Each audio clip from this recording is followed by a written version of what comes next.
Hello, welcome again to FAIRtax Power Radio. I'm Bob Paxton, Bob Scarborough. and we are Uh, the FAIRtax Guys. I've traded my Bryant Denny Stadium background for my Florida beach. How's that? Love it. Watch out for that shark coming around the corner into the cove right there. Yeah, Yeah. unfortunately, people that are listening on the radio stations or one of the audio only podcasts can't see our beautiful backgrounds here. You need to come to the archive on YouTube, the FAIRtax Guys YouTube channel. Check that out. We've got an archive on Rumble as well. And it's just kind of, I just felt Florida beachy today. So I hope that'll work for you. It's nuts. What I, Beautiful. what I really need, I really need is a picture of Mr. Barbecue, so we can be sitting there in front of Mr. Barbecue. Of course, it's 600 miles away from me in Florida. It's just a couple of miles down the road from the radio station there. That's right. All Let's see. right, Send you one for next time. send me one. Okay, we can do that. All right, well, let's get going here on FairTax Power Radio, and my favorite segment. I love to do this is to look at Congress.gov. We do this every week so we can see what the Congress critters are trying to do to the tax code. And in the process of exposing all of the complexity and all of the insanity and all of the political agenda pushing and everything else that goes along with the tax code, we're hoping we can convince you, those of you who are watching the program, we need to get rid of this mess and replace it all with the fair tax, which is exactly what H.R. 25 does. It repeals the entire Internal Revenue Code. I mean, thousands upon thousands of pages. All the regulations go away or become mute. All the court rulings. There's no more tax court necessary. We referred last week to a process for an Office of Appeals when taxpayers are disputing things with the IRS. All of that goes away with the fair tax, and so we just need to get rid of it. But until then, we will continue to shine the light of truth every week on what the Congress critters are trying to do to the tax code and do to you in the process. We will start. Well, I mean, this one grabbed my attention as I was looking through the list. This is from Senator Angus King of Maine, uh, S 4298. Are you ready? The Stop Cheaters Act. Yeah. And cheaters was capitalized. Stop cheaters. People are cheating the system. We need to stop them from doing that. And this is, you get into here, this really isn't an amendment to the Internal Revenue Code per se, but this is to provide appropriations for the Internal Revenue Service to overhaul technology and strengthen enforcement and for other purposes. Why do we need to apply appropriations to the Internal Revenue Service? Because the income tax is incredibly easy to cheat. It's just crazy. It requires an incredible amount of oversight and enforcement. And again, none of this is necessary with the fair tax. Instead of taking these appropriations and giving them to the Internal Revenue Service, I mean, you can spend it on education, you can spend it on transportation infrastructure. There's so many better things to spend our money on than the Internal Revenue Service. And if we would get rid of the income tax and replace it with a fair tax, bills like this one, S4298, would not be necessary. Very few of them would at that point, I would think. So the acronym cheaters is corporations and high earners is stop corporations and high earners from avoiding taxes and enforce the rules strictly act. Stop Cheaters Act.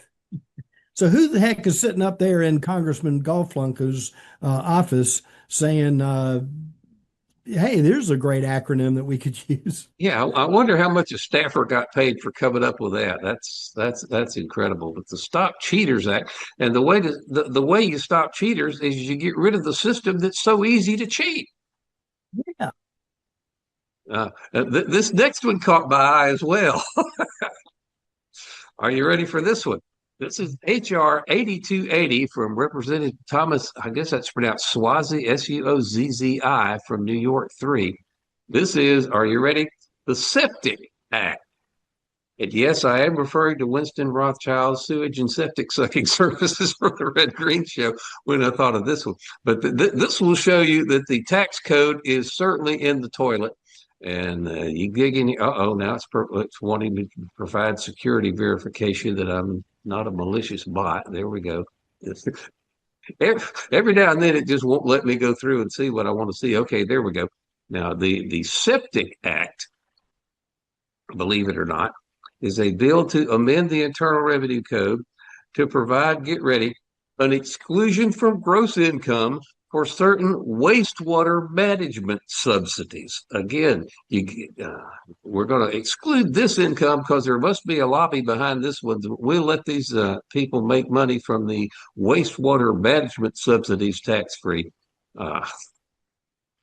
It just makes you laugh, the crazy lengths to which our tax code goes to try to bend over backwards and appeal to certain people that they obviously think are going to donate to the candidate's reelection campaign.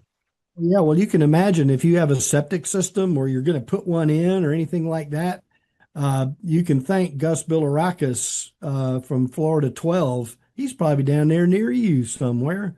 Uh, Uh-huh. Homeowners will not be taxed on what it costs them to upgrade their septic systems. That's Well, what that wouldn't happen under the fair tax either. it would be a lot easier to deal with because you wouldn't have to have a piece of paper, a receipt or something to show.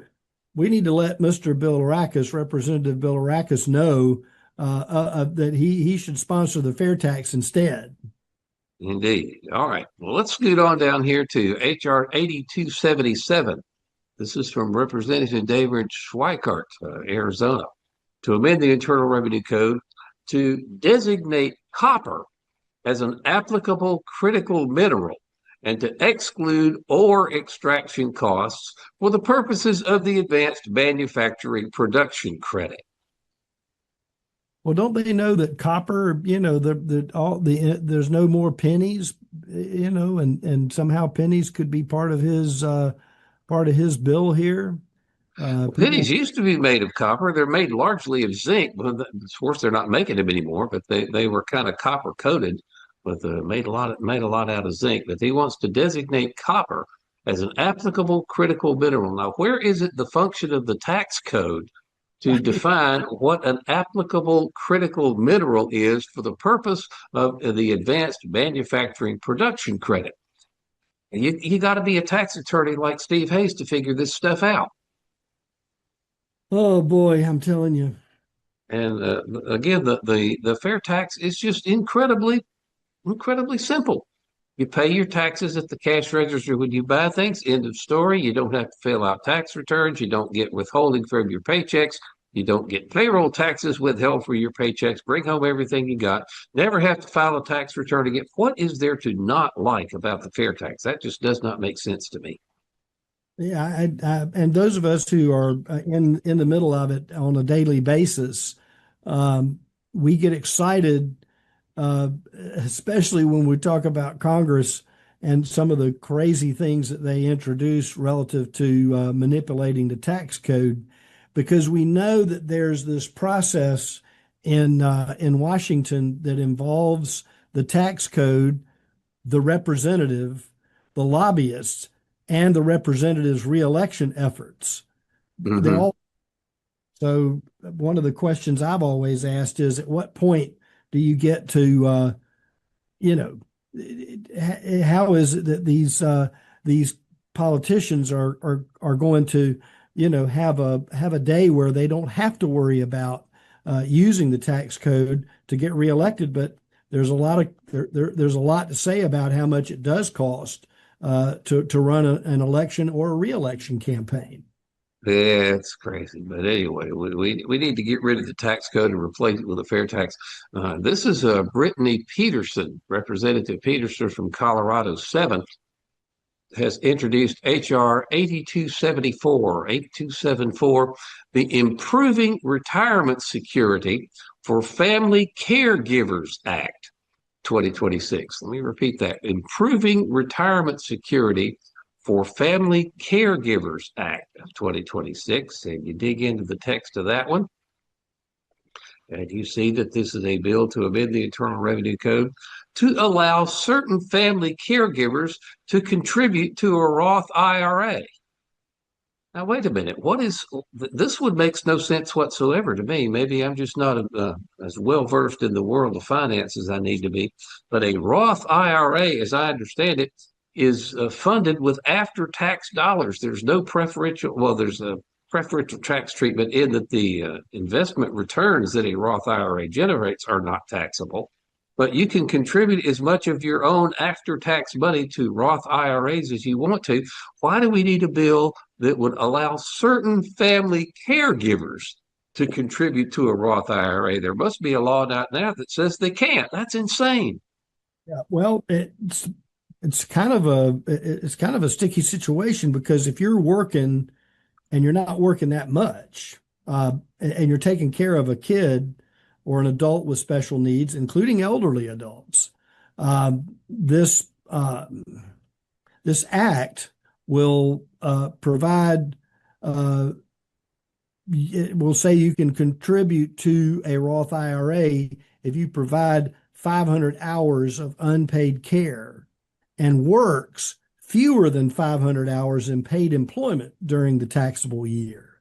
So you're offsetting what you would make with your salary with essentially 500 hours of the care. But it doesn't say what dollar amount you put on those 500 hours of taking care of someone. Oh, mercy. It's just crazy. Allow certain family caregivers. Well, if you're going to go down that road, why don't we allow certain bus drivers to contribute to an IRA? Why don't we allow certain, ditch diggers? Why don't we allow certain, helicopter pilots? Why don't we allow cruise ship captains and stuff like that? Why are we picking out this one particular narrow thing and allowing them to do something with their own money, for crying out loud? This is another insanity that needs to go away with the fair tax. Absolutely. Yeah. There's also a companion Senate bill that does the same thing. That's S 4292. We'll mention that. And so, again, one more thing here. I got to scroll a little bit farther down the page, come up with this one.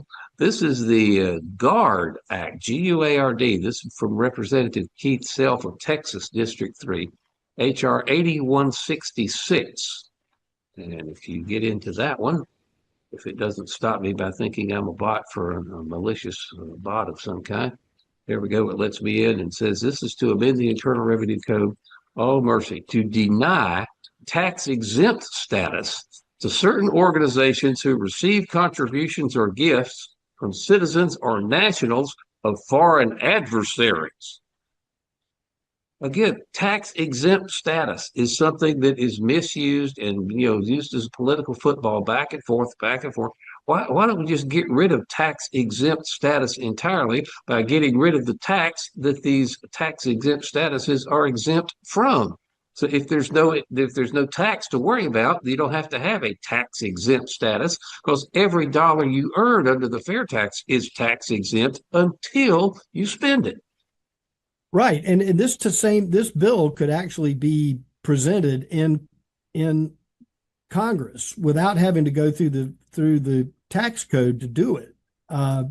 Basically, it's there to mitigate foreign influence in U.S.-based nonprofit organizations. So that in and of itself might sound pretty good, but you don't have to go through the tax code to do that. Yeah, I question why do we even have tax exempt organizations? Because once the government grants you a tax exemption, it exercises control over what you can and can't do. We know the fair tax groups, the National Group, Americans for Fair Taxation, and the Florida Fair Tax Educational Association, the state level group that I'm a part of, they are all 501c3 or 501c4, and there are limitations on what we can do. We can't endorse candidates. We can't do this. We can't do that. Of course, churches as well are these tax exempt organizations, and they're not allowed to, pastors are not allowed to even recommend to their congregations who they think they should vote for. It's just crazy. It's an infringement on free speech to do that. And we need to get rid of it as well and just toss this whole thing out the window and replace it with a fair tax. Absolutely, without a doubt. And you think about it, tax exempt is to benefit those organizations. And if there's no income tax to deal with, again, back to your original statement, why would you need a tax exempt or for a nonprofit or any other designated organization that would go for tax exempt status? Why would you need that? Well, I am gratified to see that a good number of states are beginning to see, hey, we would be better off without our income tax. So we mentioned kind of as we go along here on Fair Tax Priority, several different things. I just decided one day let's ask my artificial intelligence. I have really become addicted to messing with artificial intelligence.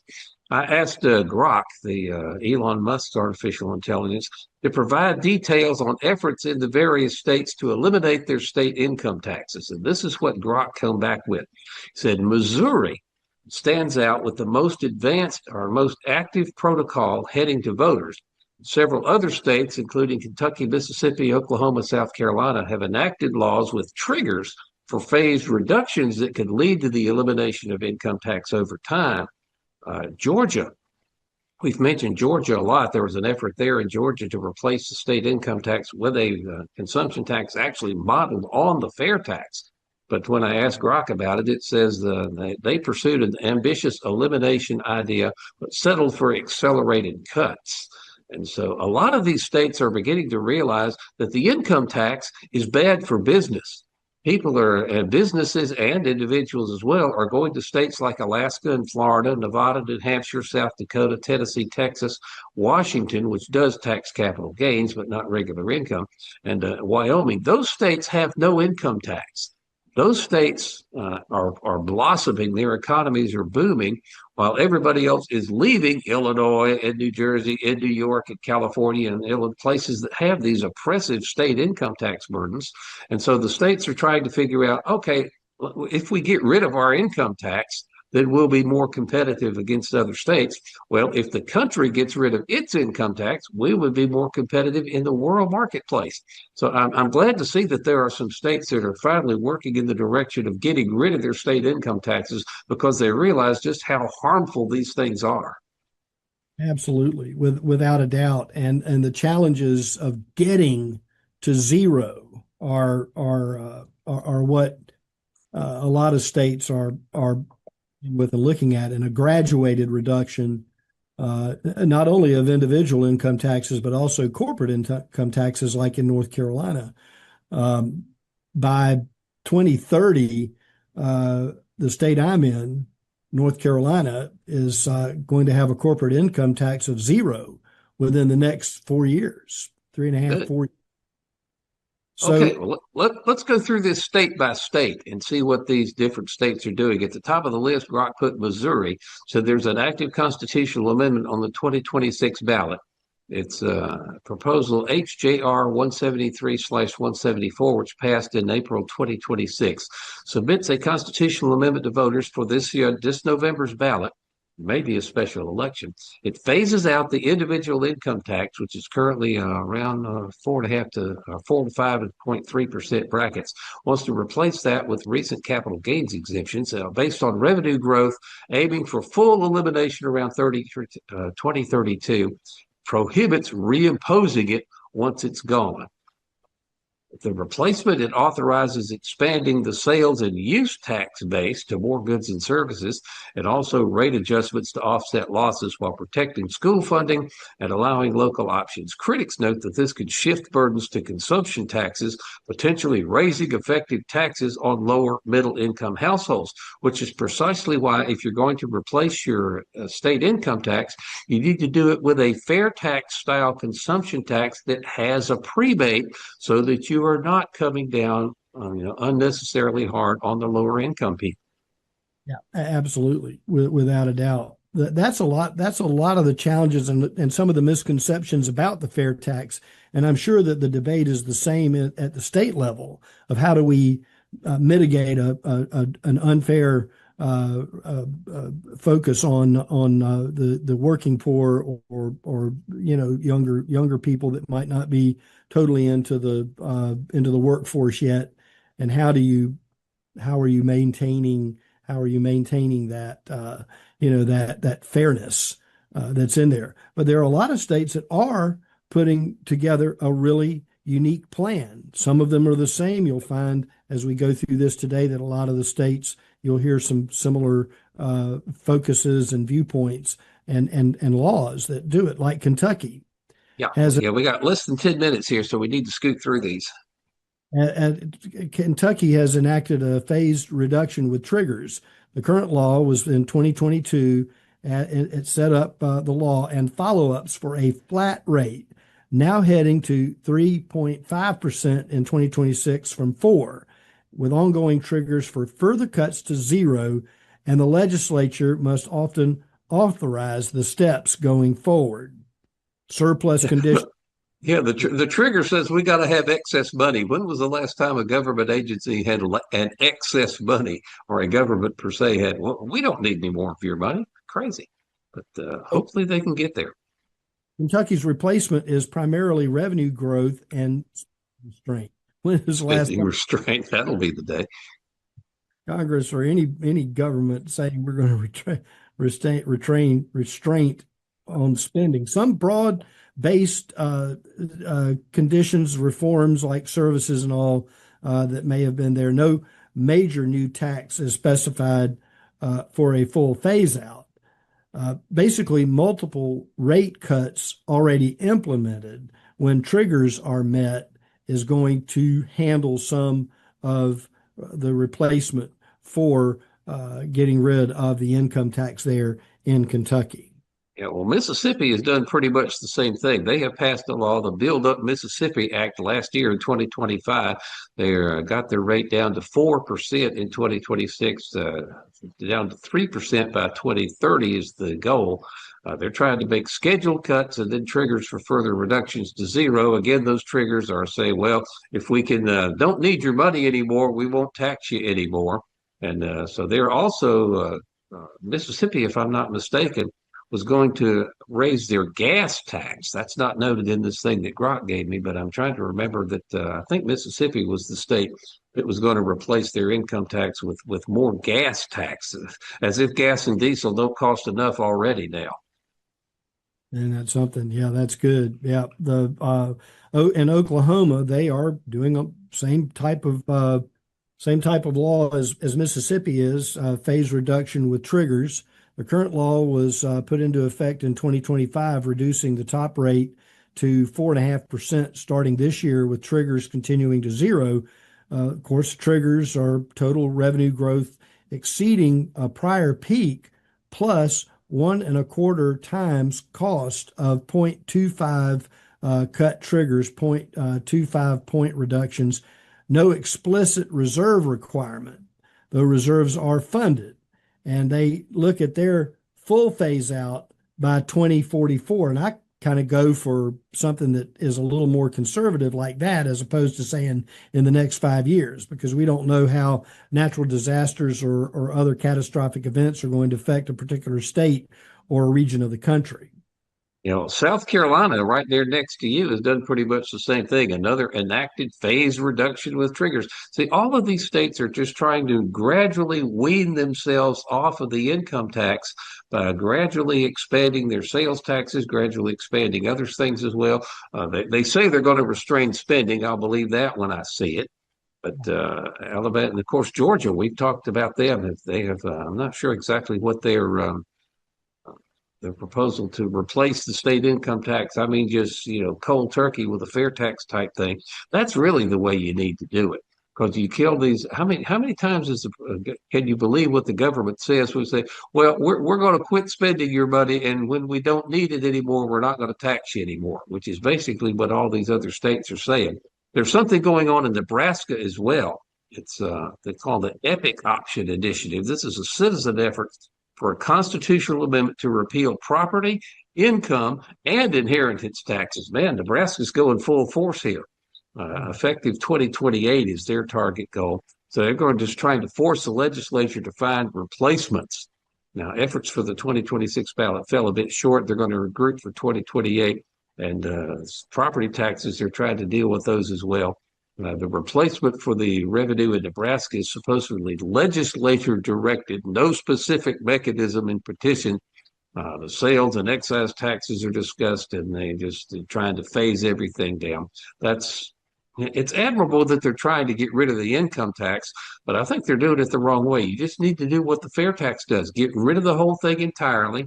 Quit telling people we'll stop taxing you when we don't need your money anymore. And just change, basically, fundamentally change the way that you fund your government all at once. Now, don't go through all this government, because in the process, a subsequent legislature can decide, no, we don't want to do this, and they'll just head back in the other direction. Right, those changing legislative cycles and who's in office and what the current condition of the state or the national economy is, world economy for that matter, is going to cause a something down the road 5 years from now or 3 years from now that may not fit with what's being talked about today. Grok also said that there have been discussions in places like Kansas, West Virginia, and Indiana, but no major advancing, legislation has come out of it there. They said 9 states cut income taxes in 2026, rate reductions in Georgia, Indiana, Kentucky, Mississippi, et cetera, as they're trying to get down to zero. And they're doing it the hard way, but at least they're making an effort. We could argue with the implementation method that they're trying to use, but we can support the goal of getting rid of the income tax, which is a nasty thing that nobody should ever have to deal with, either on a state level or the federal level. Can you imagine a day when a majority of the states and the federal government are funding their coffers via a consumption tax or something other than an income tax? Can you imagine what that's going to do for the economy of the country and also for the individual states that are actually choosing to go in that direction? Well, I live in Florida, so we don't have a state income tax down here. I know exactly how that works. It works really well. And that's the one thing I don't miss about North Carolina is filling out a state income tax every year. Right, that's right. Well, But if you give me enough Mr. Barbecue and Cheerwine, you may be able. No, I don't think so. Go ahead.